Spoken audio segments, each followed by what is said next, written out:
Welcome back to another episode of Food SaaS GTM podcast series. I'm Shankar. I'm founder of Coot. I'm going to be the host for today's episode. We are discussing with the different stakeholders in understanding the enterprise sales, especially in the technology side, right? We are discussed with system integrators, we are discussed with VCs and various other people. And one of the three important people which we need to talk is a buyer, right? Who is the elephant in the room.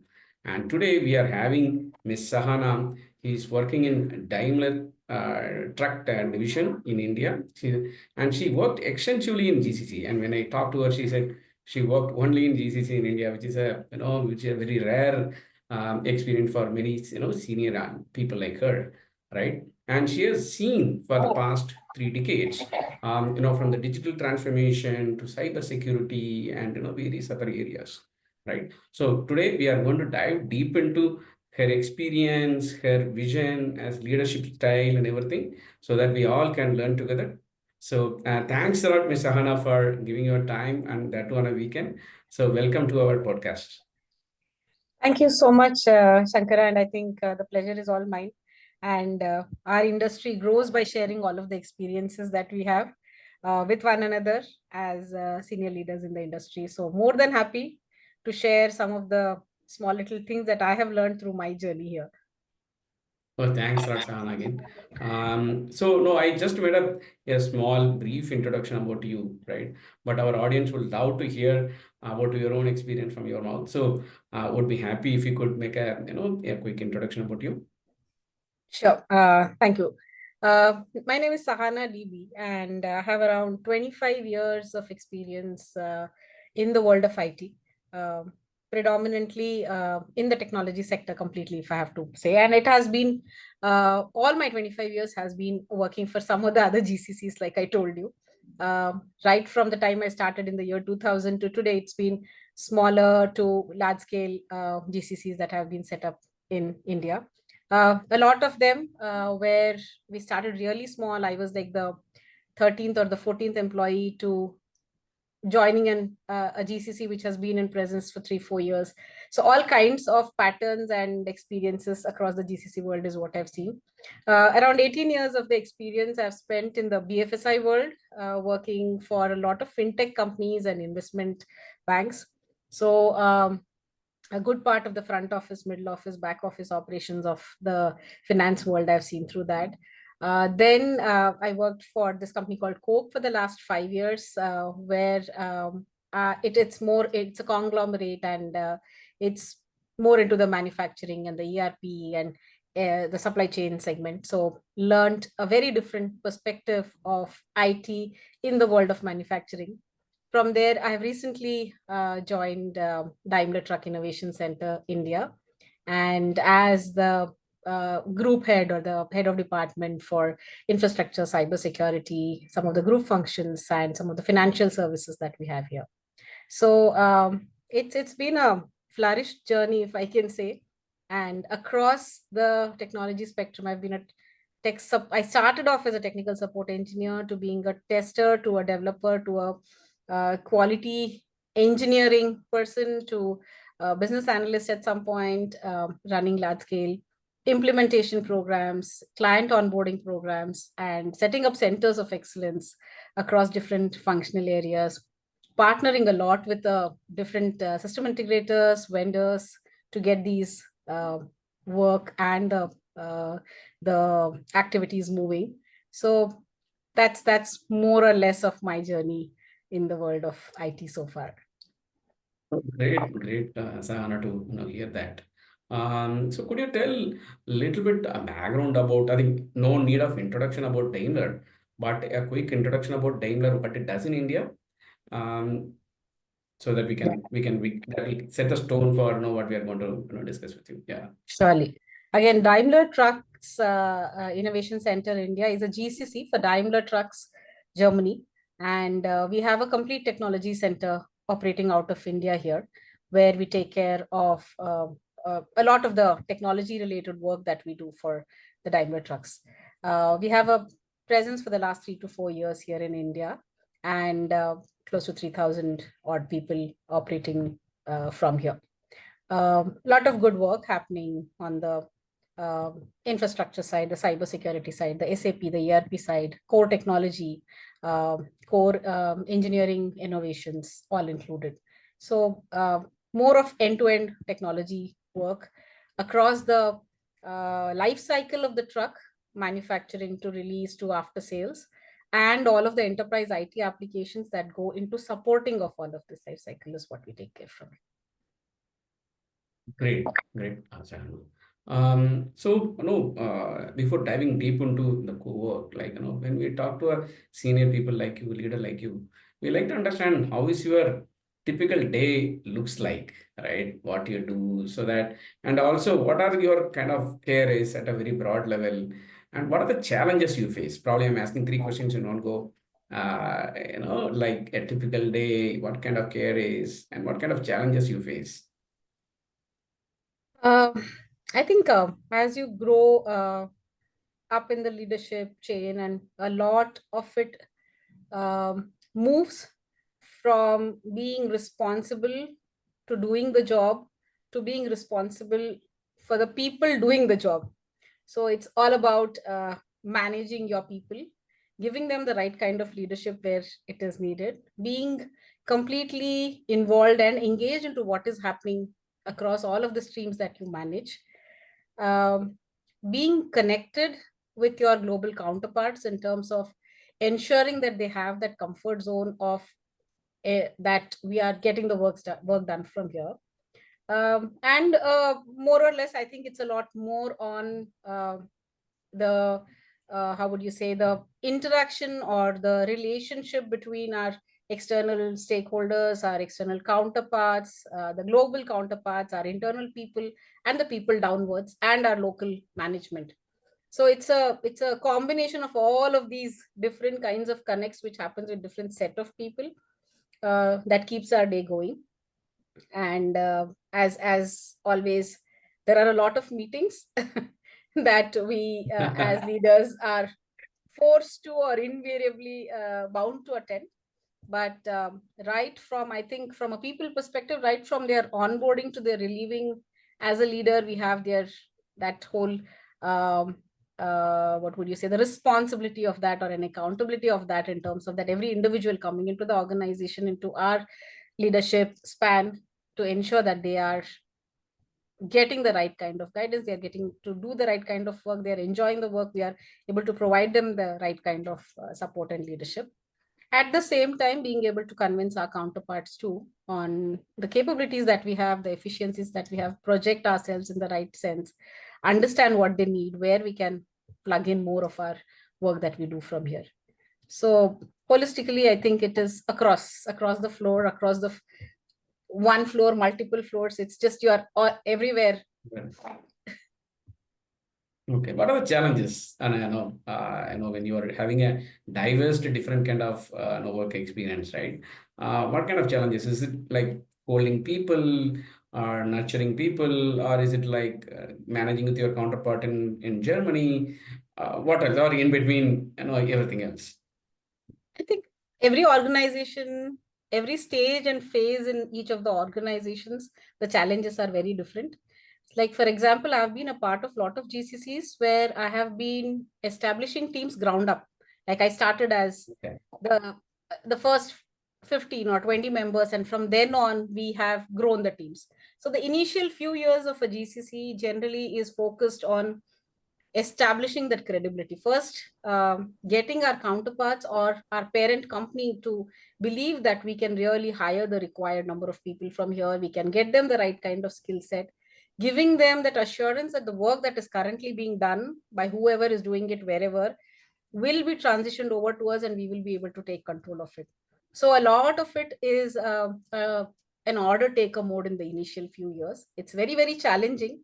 Despite that, as a leader or as your leaders downwards, having all of that experience and expertise, you don't have a lot of control in your hands. You have to have a lot of patience in terms of going ahead with whatever the ask is. No, I don't like this candidate just because they didn't speak in the right way while the skill set was okay. Or the skill set is okay, but they are not able to communicate in the right way. Sometimes it's very difficult, but at the same time, we are running on a hiring timelines that we have to accomplish as well. So the initial few years, the challenge is around getting the right people on board, setting up the right kind of culture locally here. As we progress a little further, a year or two into the organization, it's more around how do we keep the momentum going now that over a year we have created that credibility. They know that we can deliver from here. We are delivering. We are providing them the required kind of the workforce, the skill set, the deliveries are happening. All of that is good. How do we aim for more? How do we look for more work? How do we look for more responsible activities? And then moving on slowly to more accountable activities. I think a little 2 to 3 years into the system, that's when the real fear starts for us, in terms of the sweet spot of the honeymoon period is over, where the uh, Indian workforce has this thing of looking out for opportunities every 2 to 3 years. So retaining people and keeping them excited, keeping them energized, ensuring that we are looking at all of those aspects that keeps them in alignment with their aspirations, making sure that they are able to understand the overall organization's vision, connecting them to that, and all of that becomes very important. Also, when people have been working for that long, they start looking for more accountability and ownership at some point in time, because they start feeling that, okay, now after 2 years of having proven myself, I don't need to be controlled every point of the time, that I have to give an update to my counterpart there. We did this. While they know that we have been doing it, we will control this, we will take care of it, we will be. So it's about having that kind of conversations with your counterparts to let go at certain places, that I think the teams are self-sufficient now, you should let them operate that way. So I think at different stages, the challenges are very different. Again, when we get into a lot of these large scale transformation projects and our teams from India are participating in those, it becomes a larger complexity wherein you have an SI partner who is signed up possibly from your counterpart location, but the team sits here in India. You are one of the teams. Our US or the German counterpart is another team. You have to collaborate, work together with so many different teams, and there's a lot of resistance. There is a lot of upmanship and all of this, that I am better than you, or I am bigger than you, I am an employee, you are a contractor, all of that. So I think those are again different kinds of challenges, navigating through those large scale transformation projects, and getting past that stage when you have really critical releases, critical phases, keeping the momentum going. So I think depending upon where you are, where a GCC is in its journey of being a GCC in India, I think the challenges are very different for leaders. And it keeps shifting. While you initially, this is then it moves to something else, and then something else.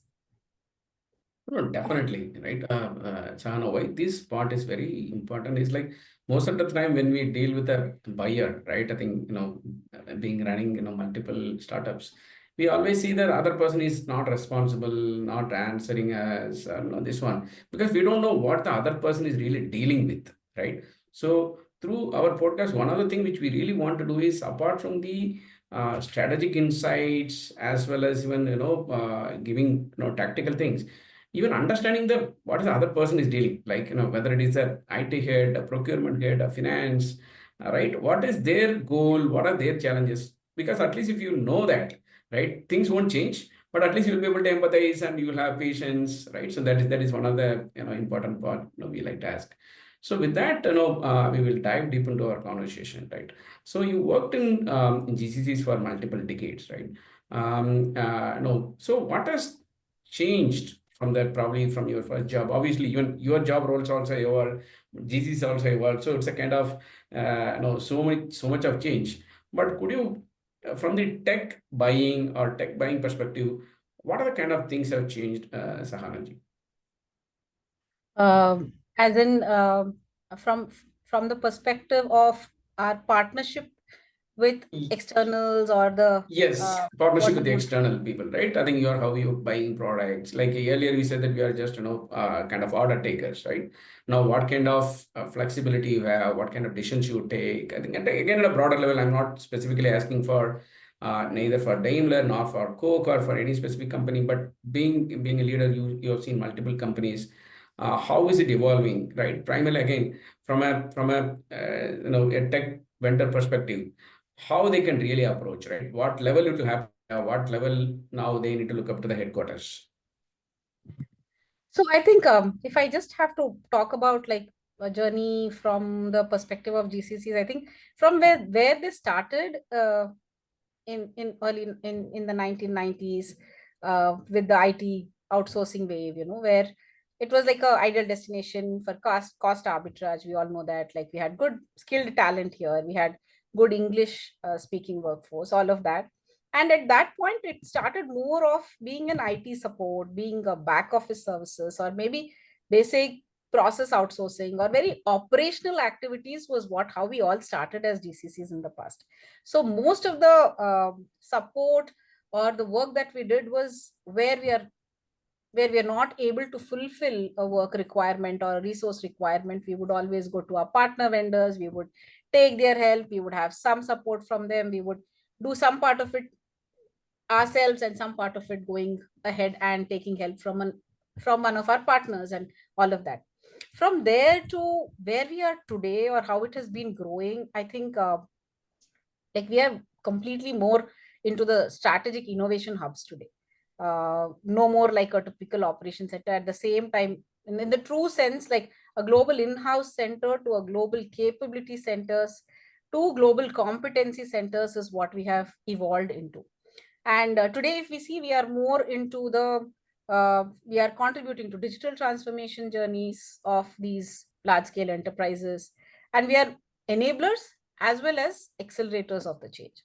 So there are times when you look at, for example, maybe outsourcing an entire infrastructure modernization initiative across to a partner, because you may not be able to have that kind of a scale that you need at that, in that speed and the number, both of them, and the way to do it, or we may not have a playbook in terms of doing it. Or a lot of times what I have seen is where typically we would go to the partners or the strategic integrators is the system integrators, is that where we have these large scale transformations where a grow and a shrink is not something which GCCs can do comfortably.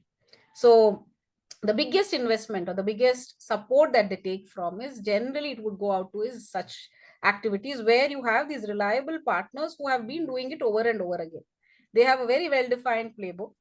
They know exactly how to do it, what can go wrong, what has to be done if something goes wrong, and plus they can grow and shrink as you need. I don't think as a GCC any of the GCCs work on a bench model where you have so many resources sitting on a bench that when there is work we would do so much. It would be a very limited pool. Also, to suddenly scale up to a 45-member team or a 50-member team in a month's time and start operating and being able to execute is not something that we do. So that continues to be a large part of most of the transformations, which previously were completely handed over to system integrators and they were getting done from them, where a part of it would be from the GCC, a part of it from the headquarters. Slowly what is evolving is now there is a great collaboration between the three, wherein as much of a system integrator is involved in terms of the volume or the numbers, there is equally an engagement or involvement from the GCCs in terms of the expertise, the skill set, and possibly the decision making part of it. Like typically the hands-on execution resources would come downwards from the SIs, but more of the solution architects, more of the data people would come from the GCCs or from the organizations themselves. More of the program leads who would be having an understanding of the business and the technology fitment into that business, and all of that would come in from here. So I think it's slowly evolving to the extent that there is a lot more decision making, there is a lot more driving happening from the GCCs along with the partnership and collaboration. That is one thing that I've seen in our journey with the SIs or the partners that we have seen. Just merely looking at resources to becoming partners for executing it completely end to end, to being partners along with having a good share of the GCCs themselves as well. That is one thing. Again, from the smaller SaaS providers and vendors, and where you have to, what buying has to happen. largely most of these decisions are still very controlled by the headquarters in, and not completely in the GCCs ownership or decision rights typically. So it would be a lot driven by, okay, this is something that we would need the, while how the GCC have evolved is they are doing a lot more, possibly the analysis, they are doing a lot more innovation or an experimentation, they are doing all of this, um, coming up with the data in terms of what best would be suited. So there are a lot of pilot programs, a lot of experiments are happening locally to say that, okay, these are the 5 tools we have, these are the 5 vendors we've met up with, and this is what each of them bring to us. But the final decision making is something that we can give as a recommendation. A decision generally is driven from there. So that is how buy and a build both is working in different areas at this point, if I look at it. This itself is really great, Sahana ji, like, from where it started, right, and where it is moving, right? As you are talking, there are multiple, questions going in my head, right? So you mentioned about the digital transformation. So could you give, go into very specific, what kind of digital transformation projects being done, right, with various MNCs, right? Anything which we can really say proud of, being done from here.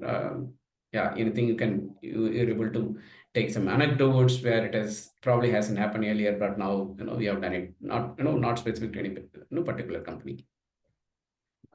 If I look at it, I wouldn't say that, as a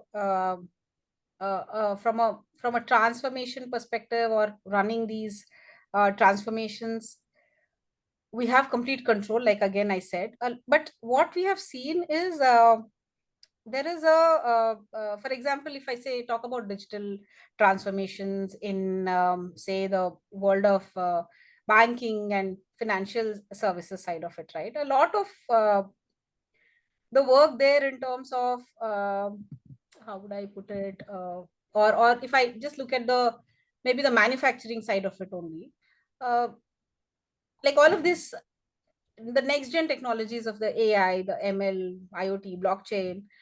Uh, Now, I mean, in the next 2 or 3 years, I think quantum computing will pick up. Right now, we are not. A lot of modernizing of business processes.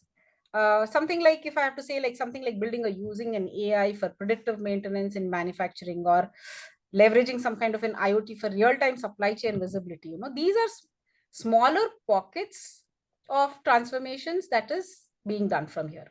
Now, when you look at, if I have to talk from a transformation perspective, for example, if there is an ERP transformation, you are currently on a homegrown system, or on an on a different version of an SAP, and you have to move to the latest version of SAP or their cloud part of it. That would again be heavily from the transformation that drive the, it would be centrally driven from the business and from the headquarters. But locally, when you look at it, I think a lot of these AI/ML predictive models, uh, a large amount of data and analytics related uh, work is being done from India through the GCCs. A lot of, I think there is immense potential. Or in the last 3 to 4 years, if we see, most of these GCCs have their own centers of excellence that they have established or stood up. Um, like it could be for a very specific platform, which for master data management, or how, if that is a skill that is not available, how would you set it up, how would you bring that up, and how would you have that, or something like having your own SAP workforce community or a center of excellence for that, to handle all kinds of SAP needs. I think that is where more it is. And heavily on the data plus AI part of it, I see the lot more of, because the hands-on, the workforce is coming from here for that. So that is being done from here, is what I would say. Sure, Shanti. There a lot of effort is also happening from the ER&D side, right? I think a lot of research and development, especially from the core companies, right? You see anything really taking off now? Because whatever I see from Answer and other things, there are a lot of job roles, looking from these ER&D role, right? So, however, from a vendor as well as from a GCC, right? What kind of handshake happening on the ER&D side? uh, I mean, at least in my experience, uh, A lot of it, when it comes to the R&D side of it, you're talking about the research and development on the local in-house That's right. technology side of it, Yeah. right? So that is Right. still a small segment, and that whatever is there is also being driven internally in-house by the GCCs is what I've seen, not as much with the partners. The operational, the executional, the transformation where it requires, that is where the partnership is more with externals, is what I would Got it. say. Got it. Sure, sure. So moving on to that, I think you handle IT infrastructure, you handle cybersecurity, right? What kind of evolving things happening in the cybersecurity space, and what are the things that are really shaping up there? Any heads, any insights you can able to give, Mr. Hanaji? If I look at it, I think from where we were in terms of a lot of things have evolved drastically. Like, I mean, almost literally very minimal presence of what we used to have of certain areas have now become the most important. The cyber security risks have increased drastically now with all of the AI, the ML, the emerging technologies, the way they have come in. In itself, when I look at it as a, I mean, when the GCCs or the organizations have to look at how their cybersecurity posture is to be, I think they really are becoming more proactive, more resilient. I think previously it was all very reactive.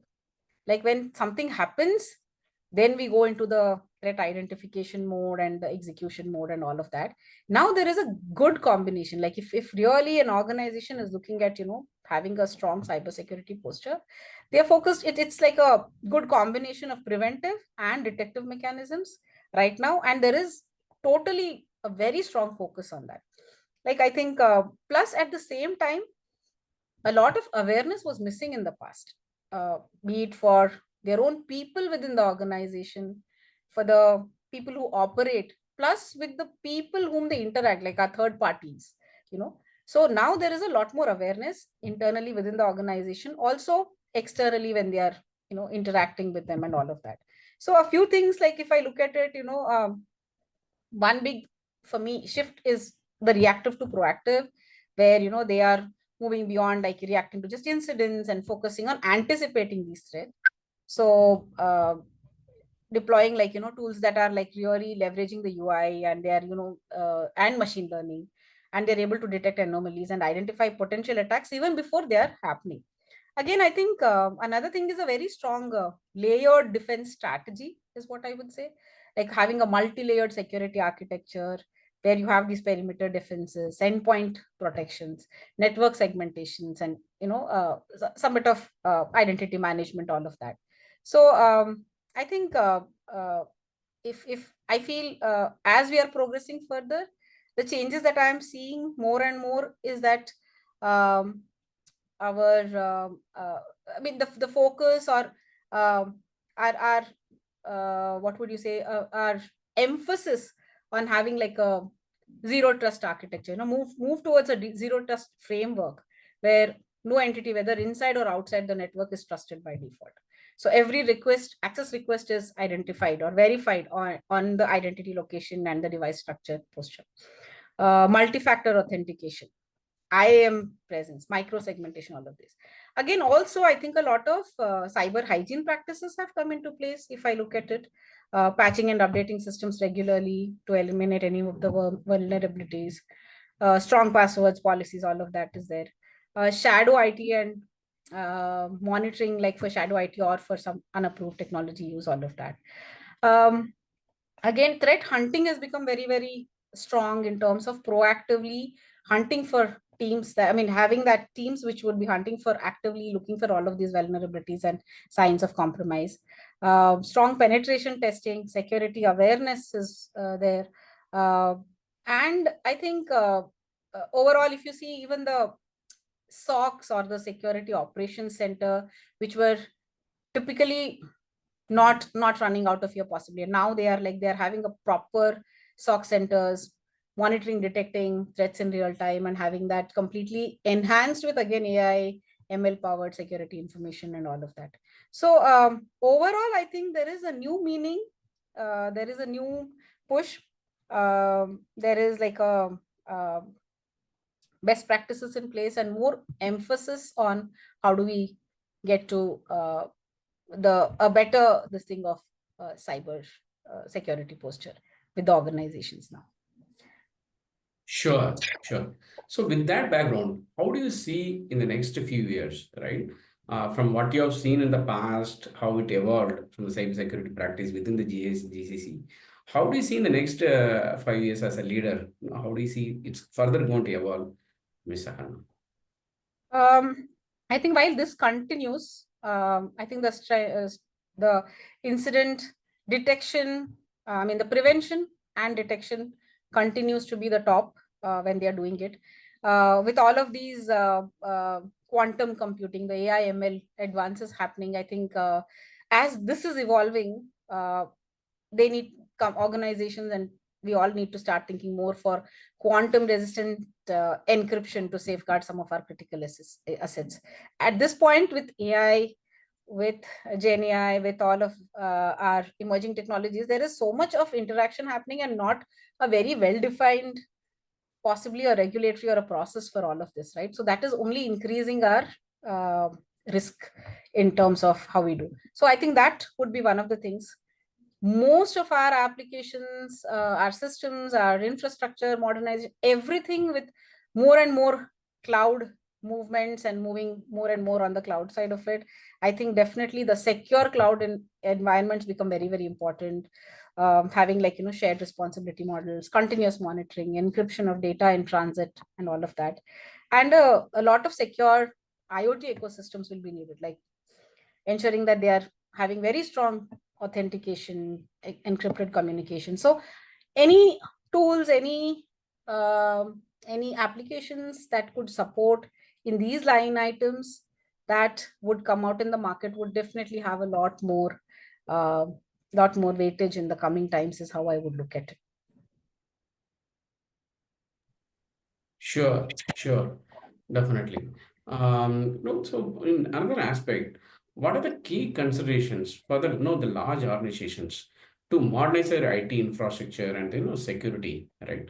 Obviously, the decision may not be taken from GCCs in India, but I'm sure they will be doing in consultation with you and your team, right? So how are they really going about it? Because this can help guiding lot of the companies which are looking at it, like how are they dealing making these decisions, right? So that they will say that whether they are making some of these tick marks, which is really important. True. I think, again, I truly believe that being from the world of IT and having seen it evolve over the years, modernizing IT is never a one-time project. With like, I read that thing which says, every 24 hours there is one technology which becomes obsolete. So we are running, in competition with the IT world. So I think it's never a one-time project, but it's an ongoing journey. And as leaders, like, it's not only just that why we would go for it, like the teams, our processes, our technology are all resilient and adaptable for whatever comes next. I think earlier when we looked at infrastructure, possibly the basic requirements were to have what works. Now infrastructure and cybersecurity go hand in hand. So whatever we do in terms of infrastructure modernizations has to have a very strong cyber security, or the security mindset, or the security and compliance mindset when we go into it. So I think if we look at it with AI market, for example, it's rapidly growing. And they say that it would be like around 700 billion by 2030. So there is like going to be like huge adoption of the AI technologies. Now cloud services, and the way the cloud services have been adapted and moved on to, again, that is another uh, place where we see uh, a lot of investment going in, or changes going in. Then the spend on the digital transformations is another thing. When we are looking at what to transform, what is it that goes into changing, and where is it that we would be. And I think on across industries, across the domains, across everything, there is a huge spend on the digital transformation side of it, and then again the IoT part of it. So keeping all of this in mind, I think when they start looking at the modernization aspects, I think first and foremost, starting with the strategy or the alignment is very important. I mean, what each organization needs or wants to do, or what is their future focus, is very different. So I think first understanding their strategy and aligning it to that vision, where as an organization they have an overall view on what is their IT modernization aspect, becomes very important for a GCC sitting here to be part of that.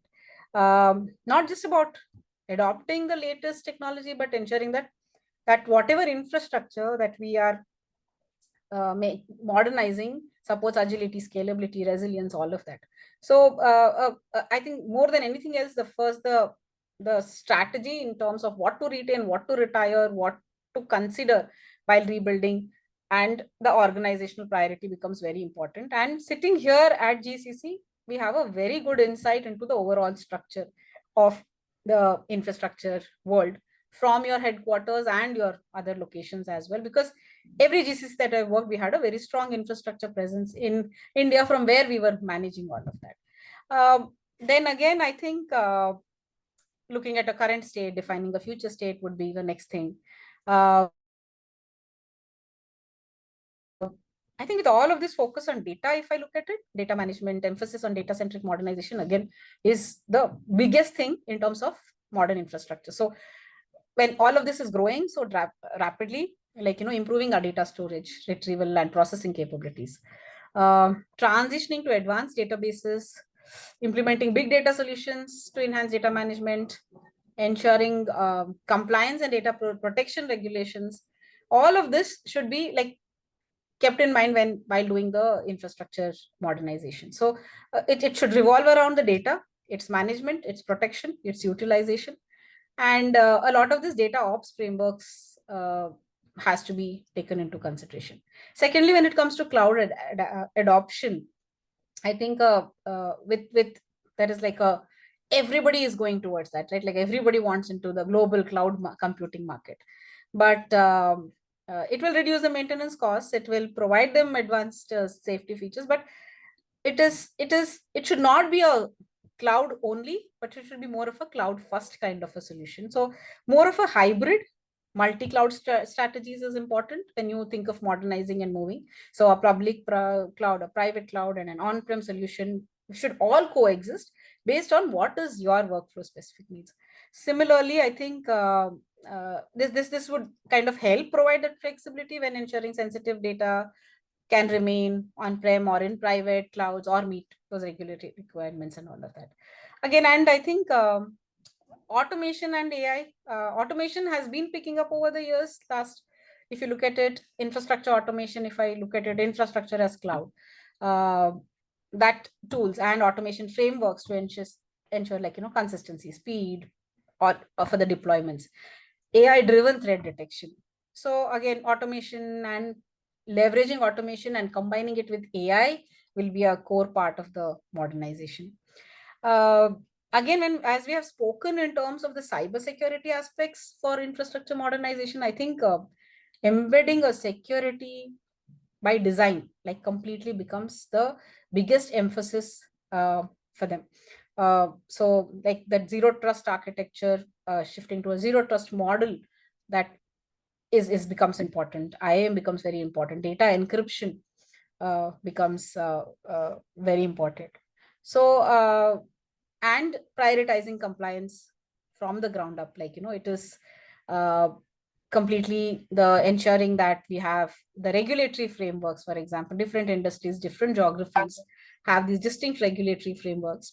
So ensuring that we are abiding by that, making sure the compliance and design and operations are there in the IT infrastructure. So a lot of this. So if I look at it overall, I think it is completely a combination of being aware of what we are moving towards, and plus keeping a very strong cyber security mindset in it while designing for it. That is how most organizations are going for modernizations, and heavily calling out cloud, AI, automation, stands out as some of the key things which will be, step by step moving forward in most organizations. Yeah.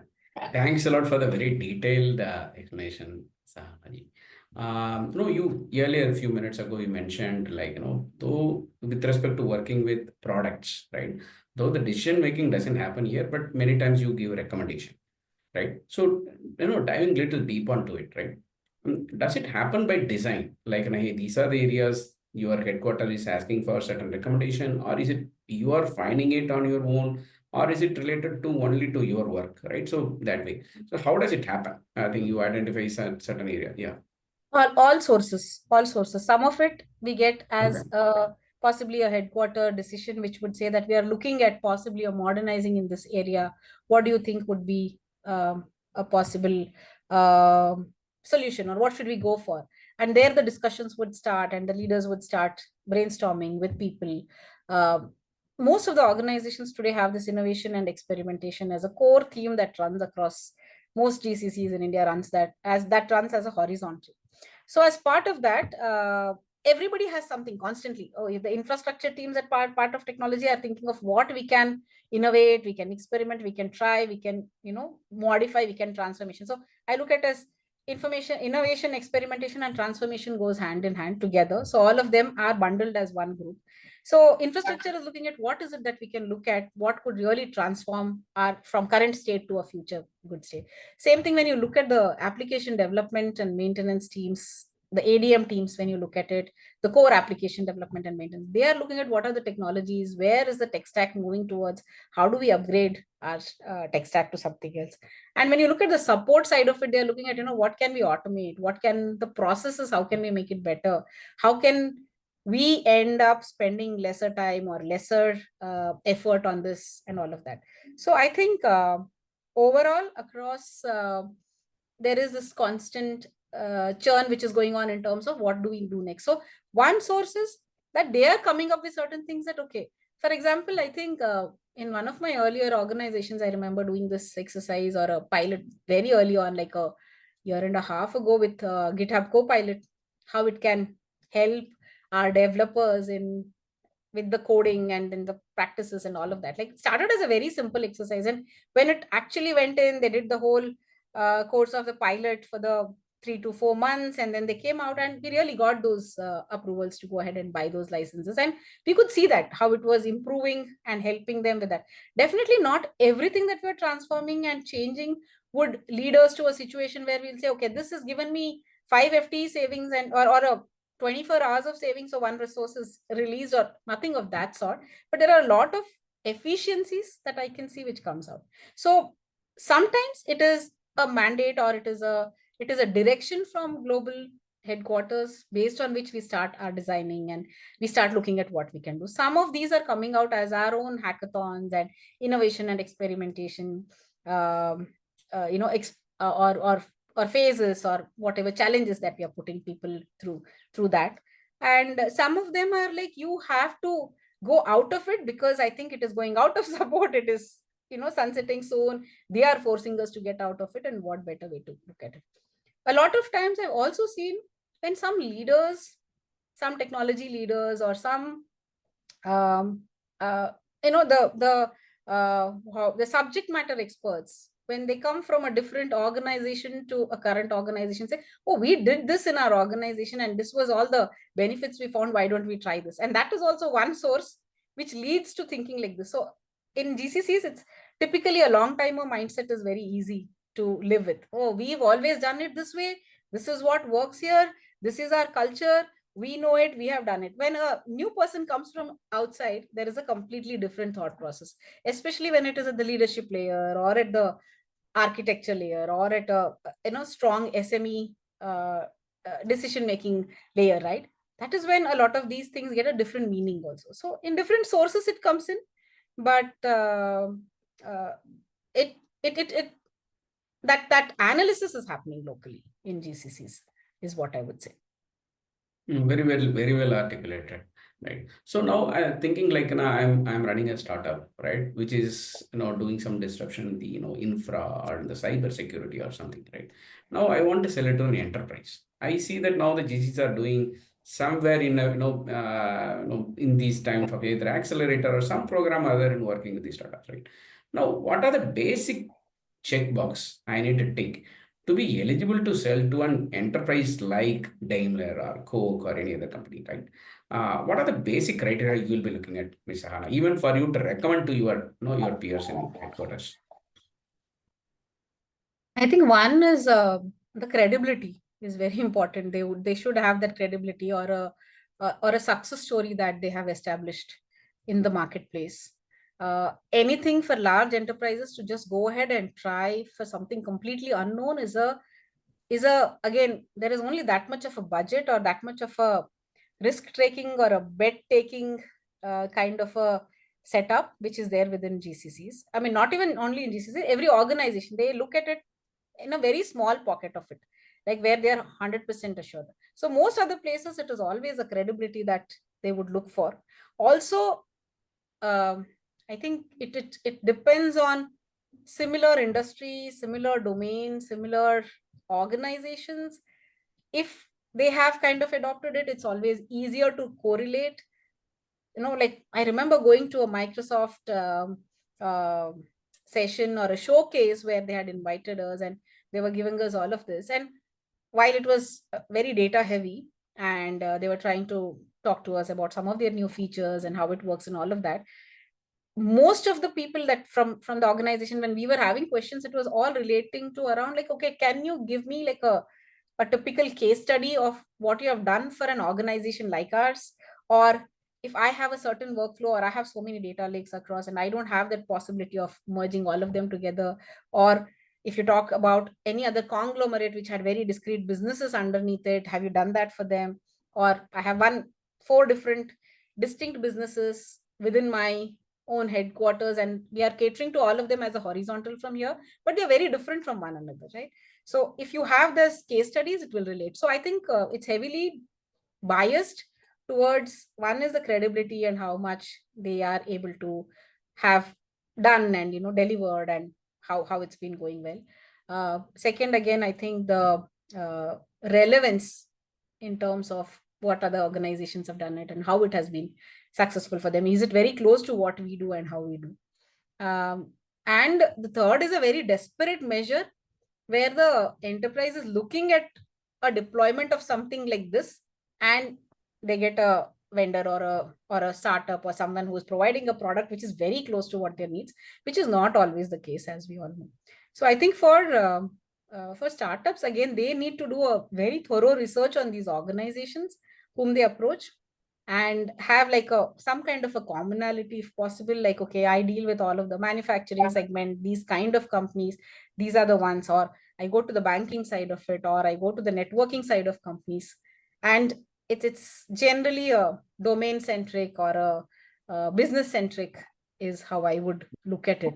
That is where would be the otherwise every organization has their own mechanism of how they onboard vendors, how they would look at externals, how they would talk to them. Each one has their own practices, which is very different from one another. So uh, it may not be one solution or one suggestion that would fit all, is how I would look at it. Sure. I have two follow-on questions, when you say it, right? One is GCCs by predominantly by the nature, they are Fortune 2000 kind of companies, right? Bigs in size, market leader in your own domain. Unfortunately, India may not have that kind of leader, right? For example, just to pick up the name like Daimler, right? We don't have a Daimler equivalent in India for example, I'm a product. I don't have a Daimler equivalent to come and say, hey, I already implemented, say in BMW or in Toyota or some other thing. I No, might but have not implemented. necessarily Daimler. I'm saying it could be from the automotive world. It could be from a Volvo. It could be Okay. from a Mercedes. It could be from the world of automotive, where they're typically their workflows are similar. So But will it be is of just that your size? Will it be of your size? Or even if I deployed it, for example, I have deployed it in, say, a smaller size like Bajaj, right? Which may not be as big, right? Will it be still okay as long as the business is workflows are always common and seen so? that the domains tend to Okay. stick to each other. If it is a healthcare product, all the healthcare products, whoever it is or companies, would all stick together. The automotive world, all of those people would stick together. What Got it. best practices happens in one typically would be like something that can be adaptable to that. BFSI would stick to one another for sure. Or it happens in a JP Morgan, it happens in a Wells Fargo, it happens in, they would look at each Right. other. Fintech companies would look at it differently. The IT companies, the core technology companies have a very different focus. If Google's. they feel, Yeah. okay, they have implemented it, why can't we do it? So mostly it is driven by the domain or the sector that they come from. Those stories are good enough. But if you come and tell them that, we sold this to Infosys, took it, or we gave it to Yeah, which someone you cannot completely relate. irrelevant, which they would You not cannot, relate to, which you and cannot relate. they may not connect to it. The second follow-up question I have is on how much of, because I need to start somewhere, right? If I put it that way, I need to start somewhere, right?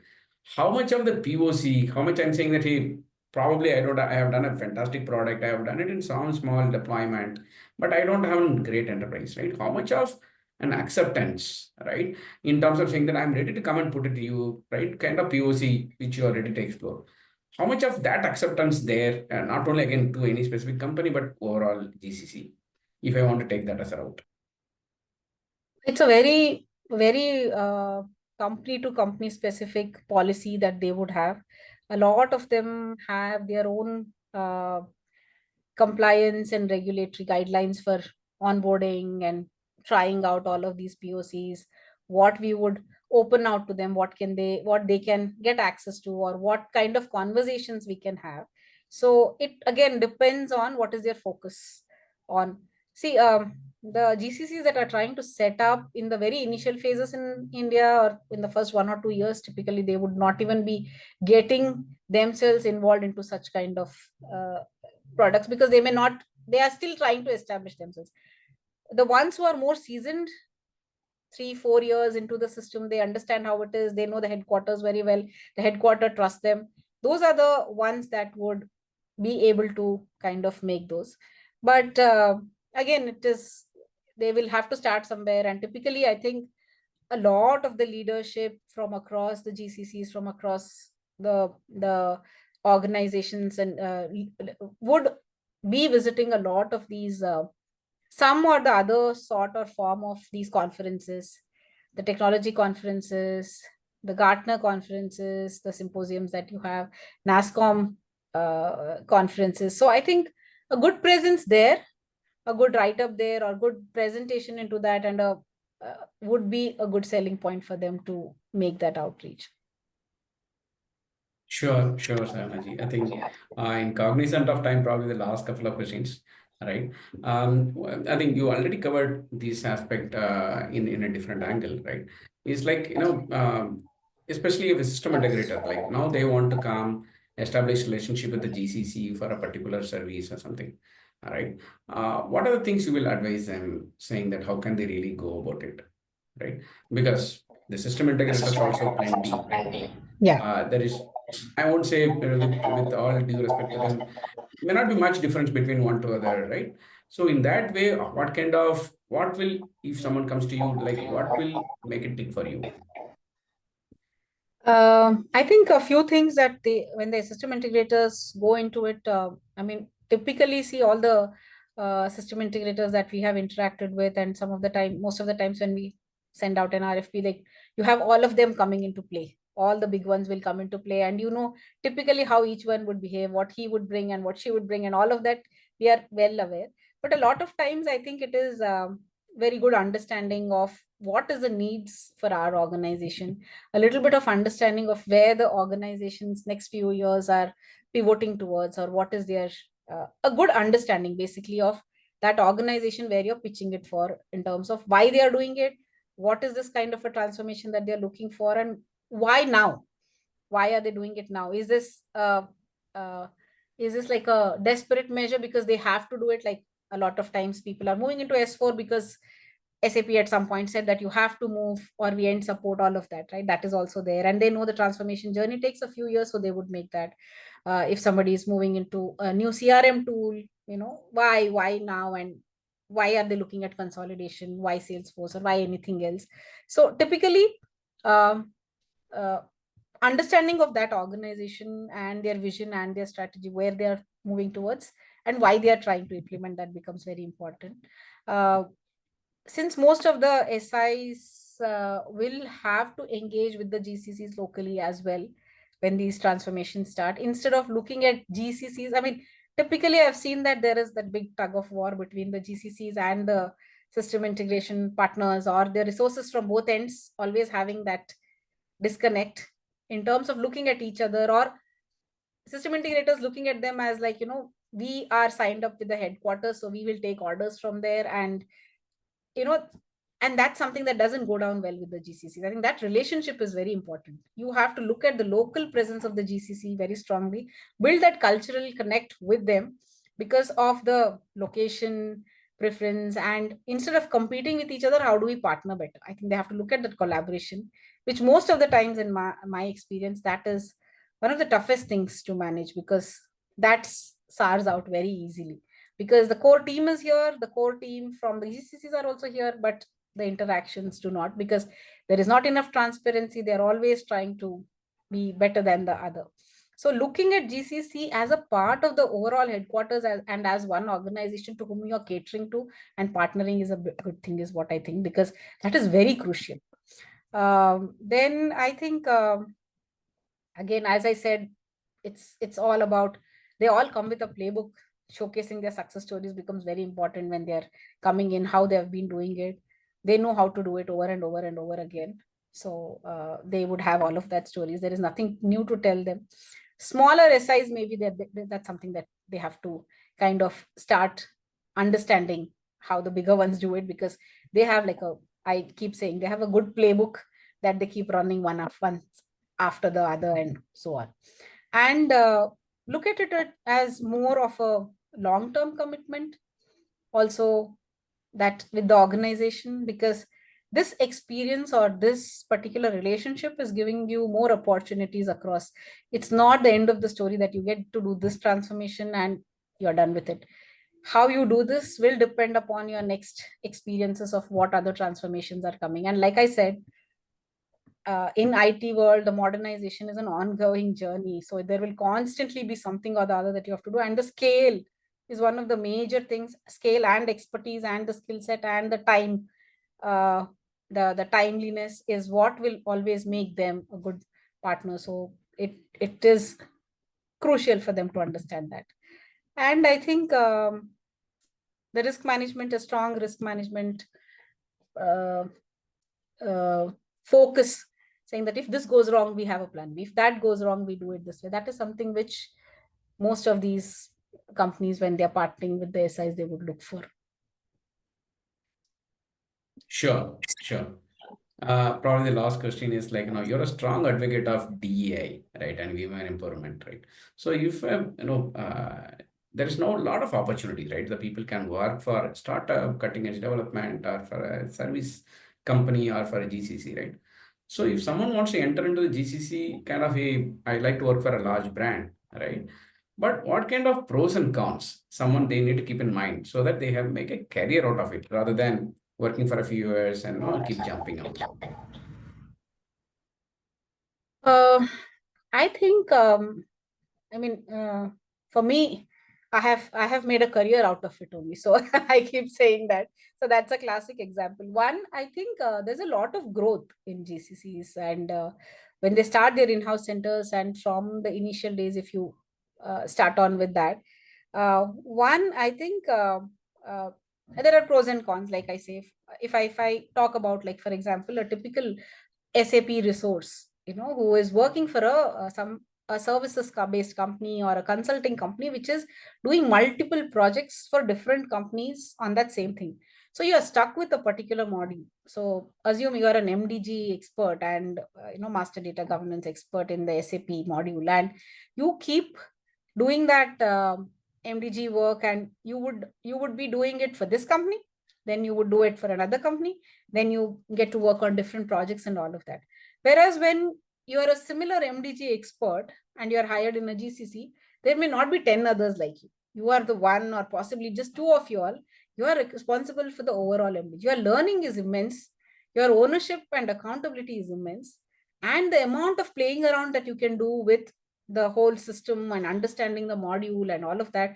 At the same time, is there something that I can learn? Is there a module which is complementary to that, some IBP module that I can learn in SAP? So that is something which is a possibility. So in that sense, you have a lot of opportunities when you're in a GCC in terms of moving internally within different teams, within different modules, different technologies. Secondly, I think the growth, again, since you may not be working on different organizations, but you will be working on in-depth knowledge, and the business knowledge will get more deeper into it.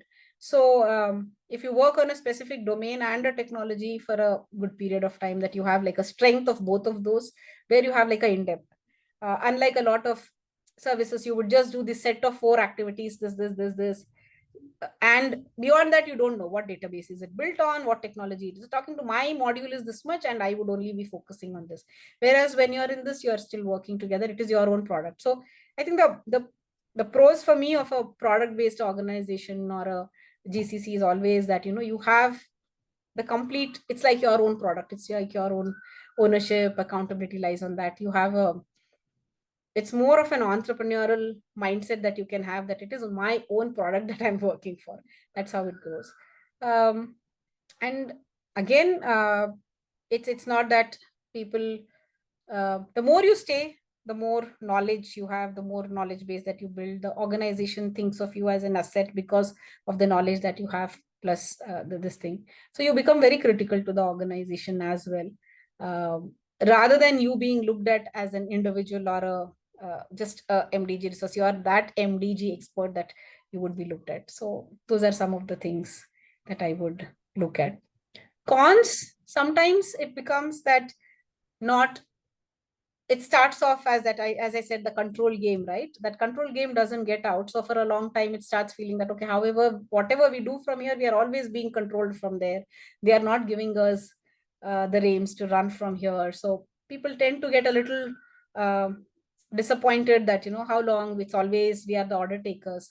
I think as GCCs, the moment we start evolving more as strategic partners from being just like a order takers, we have to move towards the strategic partners mode. If the organization is moving towards more of strategic partnership with the global headquarters, with more alignment, more involvement, more looking at it as one team, I think in that the people will grow more. Otherwise, they tend to start feeling that they are not valued enough in terms of, you know, the value that the skill or the value that they bring. More like, okay, they give us a task, they expect us to do. That will not keep anyone for a long time. Understood. So we need to keep establishing the value to our, I think, the decision makers there, and proactively even kind of go and ask more work by establishing the credibility. I think that is where the okay, the career growth might come. Sure. Thanks a million, Ms. Sahana, for your time as well as sharing the, you know, valuable insights. Thank We're you so looking much. forward to hosting you probably more sessions in the future. Definitely. Thank you so much, Sankara. This is a great experience, and loved spending this 1 hour in conversations with you today. Thanks a lot. Thank you. Thank you.